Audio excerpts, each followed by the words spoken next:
Hi friends, అందరికీ good morning. చిన్న information ఇద్దామని ఈ వీడియో చేస్తున్నాను.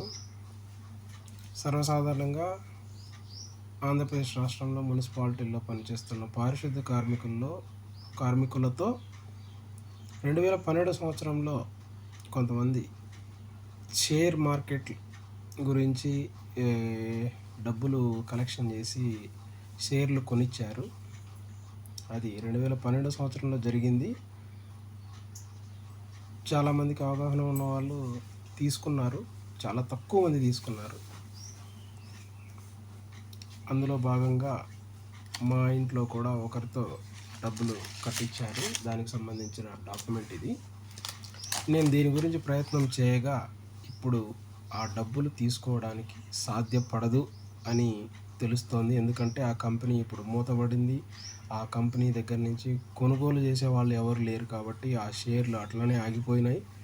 భవిష్యత్తులో దాన్ని ఏమీ చేసుకోలేని పరిస్థితుల్లో ఉంది. అప్పట్లో కట్టించుకున్నది కేవలం 2000, 3000, 1000, 500 ఇష్టానుసారంగా కట్టారు.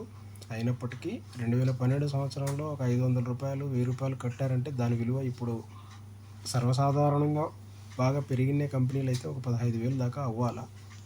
కానీ 500 కూడా తీసుకునే పరిస్థితి లేదు, 1000 రూపాయలు కూడా వెనక్కి తీసుకునే పరిస్థితి లేదు. ఇంకా దయనీయమైన పరిస్థితి ఏంటంటే వాళ్ళు పిఎఫ్ డబ్బులే తీసుకునేదానికి చేత కాకుండా ఉంటే ఎక్కడో ఉన్న ఈ అభ్యుదయ బ్రాడ్కాస్టింగ్ టీవీ 10, 11, 12 ఏదో ఉంది.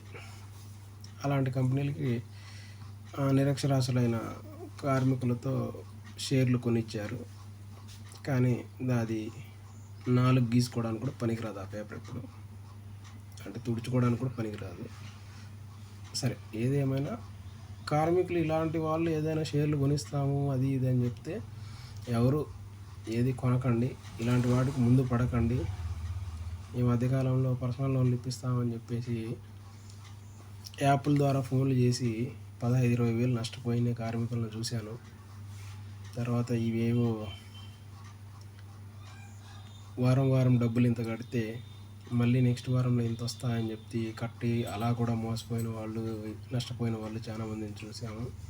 కాబట్టి ఈ సైబర్ ఇలాంటి వాటికి ఎవరు ముందుకు రాకండి, స్పందించకండి, జాగ్రత్తగా ఉండండి. Thank you.